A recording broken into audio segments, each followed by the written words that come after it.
अस्सलाम वालेकुम नाज़रीन। डेथ टोल जो है यानी लोगों के शहीद होने की जो तादाद है वो 100 तक पहुंच गई है। ये एक बहुत बड़ा अलमिया है। यकीन कीजिए ये वो मकाम है कि जहां पे पूरी पाकिस्तानी कौम को खड़े हो जाना चाहिए और वो लोग जिनके पास इख्तियार है अरबाब इख्तियार को डूब मरना चाहिए। वो दहशतगर्दी जिस पर हम काबू पा चुके हुए थे वो दोबारा सर उठा चुकी हुई है। मैं बात कर रहा हूँ कल के पेशावर धमाके की।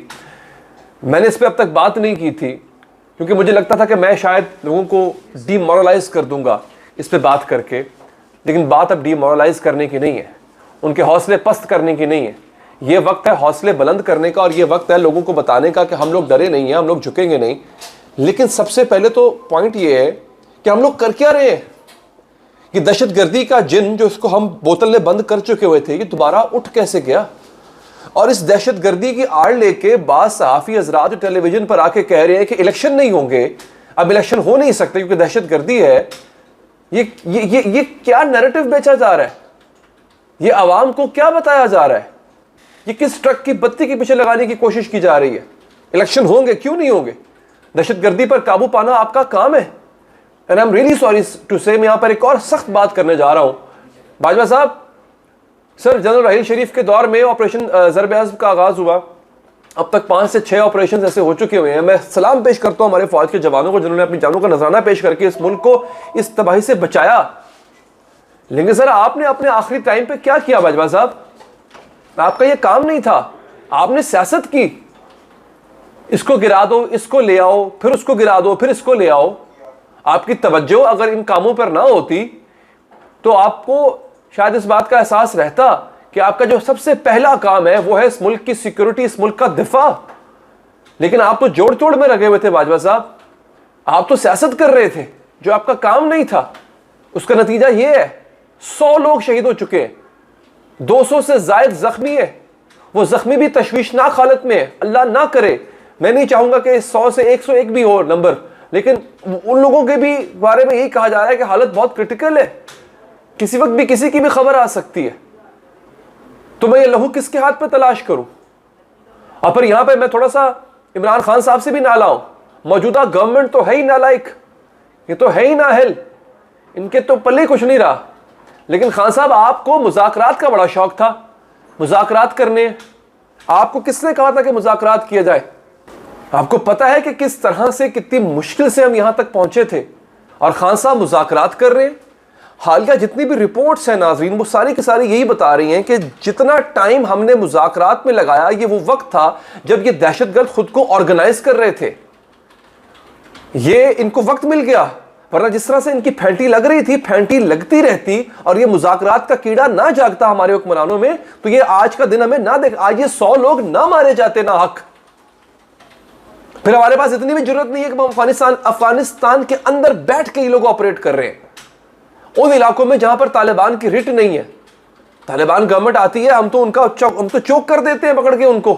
पूरी दुनिया ने उनके एसेट्स ब्लॉक कर दिए, उनकी फाइनेंशियल एड खत्म कर दी। अब उनकी अमलदारी जो है वो अफगानिस्तान में बड़े थोड़े बहुत महदूद इलाकों तक है। अब जिन इलाकों में उनकी अमलदारी नहीं है वहां पे ये लोग जो पाकिस्तान के दुश्मन है वो ऑपरेट कर रहे हैं। हमें क्या करना चाहिए, हम डर क्यों रहे हैं। अगर अमेरिका अपने दिफा के लिए पाकिस्तान में ड्रोन हमले कर सकता है तो हम अफगानिस्तान के अंदर ऑपरेशन क्यों नहीं कर सकते, हम सर्जिकल ऑपरेशन क्यों नहीं कर सकते, हम हॉट परसूट क्यों नहीं कर सकते। हम जाए उनके पीछे और जाके उनकी फैंटी लगा के आए।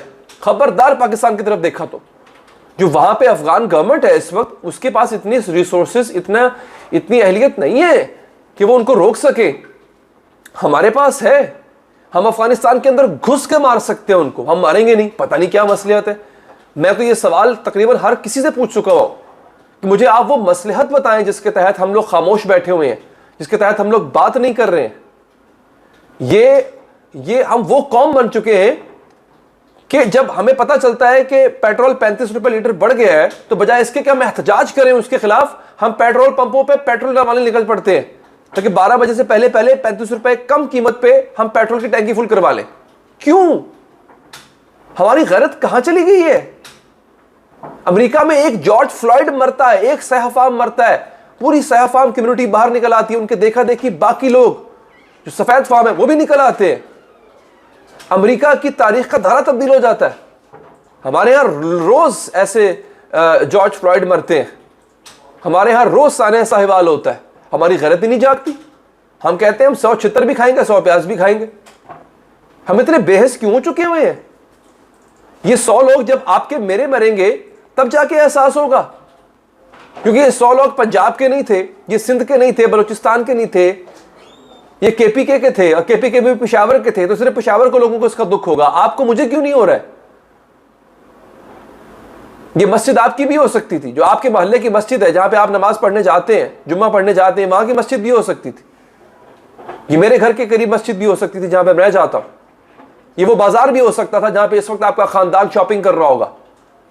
ये वो दफ्तर भी हो सकता है जहां पे इस वक्त शौहर आपका या बाप आपका काम कर रहा होगा।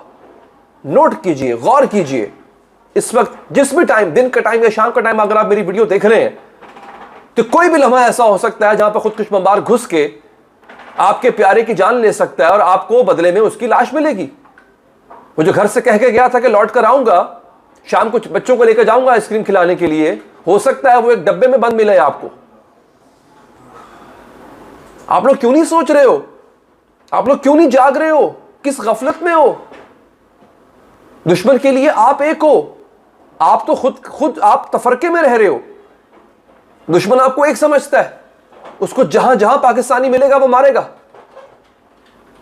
तो आप दुश्मन को एक क्यों नहीं समझ रहे हो?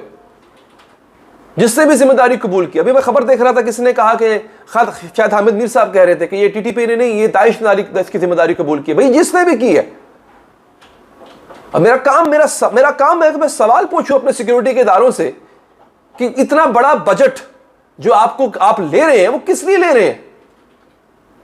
हां, आपने कुर्बानियां दी है, मैं मानता हूं, और आपकी कुर्बानियों की वजह से ही दहशतगर्दी से हमारी जान छूटी थी। लेकिन यह सवाल भी मेरा आपसे यह कि ये वापस क्यों आ गए? कौन कौन सा ऐसा कोना नहीं है जहां पे आपने चेक पोस्टें न बनाई हो? पूरा मुल्क छावनी बना हुआ है, खासतौर पे केपी के और ये जो कबायली इलाके, बलूचिस्तान के इलाके हैं, ये चेक पोस्टों की आमाजगाहें हैं, ये फोर्ट्रेसेस है। ये जो कले आपने तामीर की है, इन कलों में छेद किसने कर दिया आके? कहां हैं आप? अब मैं रिक्वेस्ट करूंगा आपसे कि प्लीज छोड़ दें सियासत, आपका काम नहीं है। It doesn't suit you, it's even below your standard. आप दिफा करें। ये वर्दी इसलिए है, इस वर्दी की शान और शौकत इसी में।